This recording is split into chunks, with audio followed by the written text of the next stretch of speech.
not to go, the actual conduct of the war has been absolutely wrong from the outset. Governor.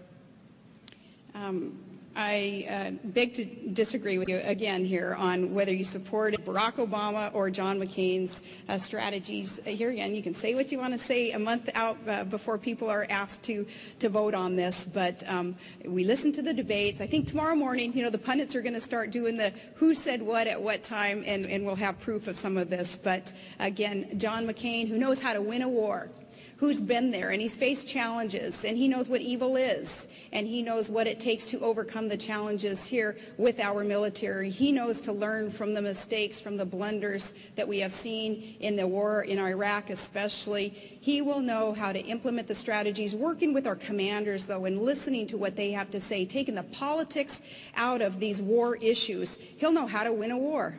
Thank you, Governor. Probably the biggest cliche about the vice presidency is that it's a heartbeat away. Everybody's waiting to see what would happen if the worst happened. How would you disagree on some things from your principles? You disagree on Alaska, drilling in Alaska, the National Wildlife Refuge. You disagree on surveillance law, at least you have in the past. How would a Biden administration be different from an Obama administration if that were to happen? Well, God forbid that it would ever happen. It would be a national tragedy of historic proportions if it were to happen.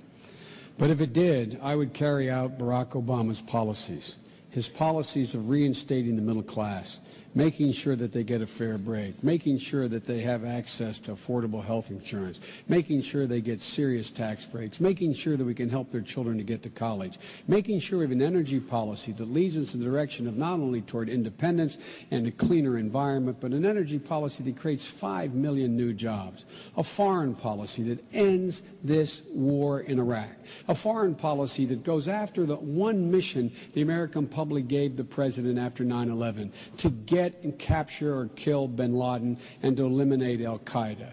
A policy that would in fact engage our allies in making sure that we knew we were acting on the same page and not dictating.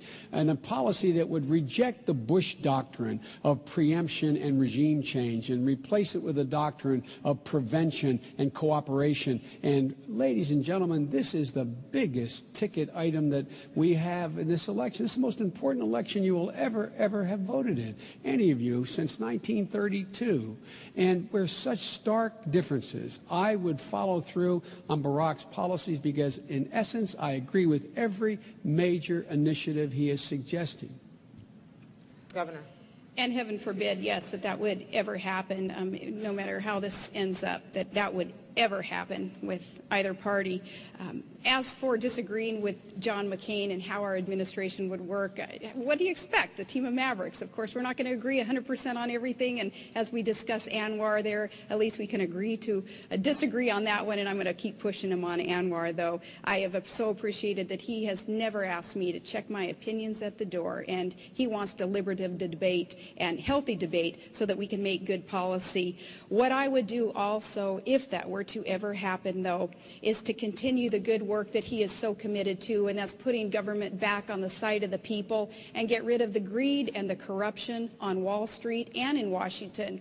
I think we need a little bit of reality from Wasilla, Main Street there, brought to Washington, D.C., so that people there can understand how the average working class family is viewing bureaucracy and the federal government and Congress and the inaction of Congress.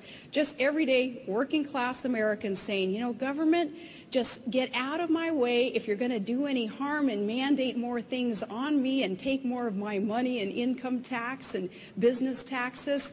You're going to have a choice in just a few weeks here on either supporting a ticket that wants to create jobs and bolster our economy and win the war, or you're going to be supporting a ticket that wants to increase taxes, which ultimately kills jobs and is going to hurt our economy. Can I respond? Look, Please. All you got to do is go down Union Street with me in Wilmington and go to Katie's restaurant or walk into Home Depot with me where I spend a lot of time, and you ask anybody in there whether or not